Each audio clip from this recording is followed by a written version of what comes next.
This is the court speaking. First sentence, first 7 words. Due to inaccurate statements by the governor, Ramsey County District Court judge has issued and authorized this following news released. That's pretty straightforward. So the court's lying? What's going on, everyone? Welcome back to America Wake. I'm Wilson. You just watched that heated exchange between Jim Jordan and Minnesota Governor Tim Walz. And I have to say, this was one of those moments where the questions seemed a lot stronger than the answers. In my view, Jordan kept the focus on one simple issue: accountability. When a program grows from a few $1 million to hundreds of millions in taxpayer funding despite repeated warnings from auditors and whistleblowers, the public deserves clear answers. What really stood out was Jordan's challenge to Walz's claim that a court forced the state to restart payments. Jordan brought up a court statement that directly contradicted that explanation, and from that point on, the hearing became about credibility. No matter your political views, taxpayers have a right to know what happened and who is responsible when a massive fraud scandal unfolds under government oversight. Before we get into it, make sure to like the video, subscribe to America Wake, and turn on notifications so you never miss our latest coverage. Let's dive in. It recognizes the chairman of the House Judiciary Committee, Mr. Jordan from Ohio. Thank you, Mr. Chairman. Governor, why didn't you tell the truth? Why didn't you just tell the truth about the Feeding Our Future program? This program, my understanding, received $3 million the first year. Within a couple years was getting $200 million of taxpayer money. Whistleblowers raised concerns. As the chairman said, auditors raised concerns. Everybody raised concerns. March 30th, 2021, the payments are stopped. And a little over a month later, the payments are restarted. Why didn't you tell the truth about why you restarted the payments? Well, Chairman, we did tell you, and Feeding Our Future grew because of the pandemic. And I didn't ask that question. I said, why didn't you tell the truth about why you restarted the payments? The payments stopped because there were concerns, obviously. We wouldn't stop the payments. Then they're restarted a month later. What was the reason for restarting the payments? My understanding was the agency believed that the court had required them to make those payments. And that was false, wasn't it? You repeated that. You said that, didn't you? You said that's why the reason. You said the reason you restarted is because the court ordered you to do so. Is that right? I don't believe that is settled yet, to the best of my knowledge. Well, I think it is, because the court did something that I just don't. I don't know if I've ever seen it. They issued a statement saying you were wrong in what you were saying. This is from the court. It says, Feeding Our Future versus Minnesota Department of Education, correcting reports and statements by Governor Tim Walz concerning orders issued by the court. Here's what the judge says. Governor Tim Walz told the media that the Minnesota Department of Education attempted in payments to FOF because of possible fraud, but that Judge Guthman ordered payments to continue in April 2021. Next sentence. That is false. So you said something that wasn't true. He further states this, Judge Guthman, the court says this, Judge Guthman never ordered the Department of Education to resume payments to Feeding Our Future in April 2021 or at any other time. So I want to know, why didn't you tell the truth? Congressman, the attorneys at the Department of Education interpreted that differently. Both of those judges are no longer on the bench, and I think that interpretation. The very first sentence. The first 7 words. This is not some unnamed source talking to the New York Times. This is not some anonymous source talking to whatever your Minnesota Star Tribune or whatever your paper is.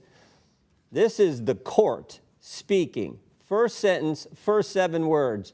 Due to inaccurate statements by the governor, Ramsey County District Court judge has issued and authorized this following news released. That's pretty straightforward. So the court's lying? I can't tell you, Congressman, but the interpretation was... Somebody's lying, because you can't say the court ordered you to restart the payments, and then the court says we didn't order you to restart the payments. So either you're lying or the court's lying. And I'm just asking you, which one is it? I just simply know what the attorneys at the agency believed, that it was a misinterpretation. And I would note that those payments... Could it be you were trying to hide behind the court, Governor? Could that maybe be the reason why you issued the statements you did and why the court had to do something you never see done before? They issue a press statement saying you're wrong. The governor is wrong. His statement is, their words, not mine, false. Could that be the reason? That was not the interpretation of the attorneys. And you know, court work, you can appeal those, Congressman, as you well know. I'm sure Is it all about politics, Governor? No, it's about taking care of our people, which Minnesota does better than anyone else. $3 million, the behavioral intervention program went from $3 million to $400 million in 5 years. The housing stabilization went from $2.6 million to $104 million. The integrated community supports went from $4.6 million to $170 million in 3 years. And this is unbelievable what's happening, and you're trying to hide behind some pretend court order, some court order that didn't exist. Governor, who's Casey Magan? I don't know who Casey Magan is. Well, I'll tell you. Mr. Magan is a Somali American and a fraud investigator in the guy beside you's office, in the Attorney General's office. And here's what he said. There was a perception that forcefully tackling this issue might cause political backlash among the Somali community, which is a core voting bloc. Did that have anything to do with this whole fraud scheme that went on in your state, Governor? It did not, Congressman. It did not. So you're saying Mr. Casey Magan is lying too? I'm not. You're the only one telling the truth in the whole state. Mr. Magan, who's a fraud investigator at the Attorney General's office, says it's politics. The court said I couldn't speak for Mr. Magan. You asked me a question. I know. I'm asking. And I said no when you asked me the question. I'm saying Casey Magan said just the opposite. I don't know. So the court's wrong and Casey Magan's wrong. You're the only guy right. How many people have been indicted in your state right now? Do you know, Governor? I don't have those numbers with me. You don't? 98 people have been indicted. You happen to know how many are Somali American? I don't. We don't investigate or prosecute people based on ethnicity, religion. Neither do I. We shouldn't do that. But Mr. Magan is a Somali American who just said that the court, one of the concerns was this is a core voting bloc. And I just want to know if you know how many of the 98 people who have been indicted in your state are Somali. I don't. Their ethnicity is not my concern. 85% of the people indicted were Somali American, key voting bloc. And I think that's what drove this whole thing. With that, I yield back. Gentleman yields back. After watching the full exchange, my biggest takeaway is that Jim Jordan kept coming back to one question. Why were the payments restarted? The program had already triggered concerns. Auditors raised red flags. Whistleblowers raised red flags. State officials knew there were concerns serious enough to stop the payments in the first place. Then the money started flowing again. That is why Jordan kept pressing for an answer. The most significant moment, in my opinion, was when Jordan cited the court's own statement. He wasn't relying on rumors or anonymous sources. He pointed to a public correction from the court that said Governor Walz's description of the ruling was false. At that point, Jordan's argument became very difficult to ignore. Instead of getting a direct explanation, the response centered on how agency attorneys interpreted the situation. Maybe that interpretation was genuine, but Jordan wasn't asking what attorneys thought. He was asking who made the decision and why. That is a fair question. Jordan also highlighted how several state programs saw spending explode in just a few years. Whenever government spending increases that dramatically, oversight becomes even more important. That's just common sense. Another moment that caught my attention was Jordan bringing up comments from fraud investigator Casey Mag. According to Jordan, Mag suggested there were concerns about political backlash if the fraud allegations were pursued too aggressively.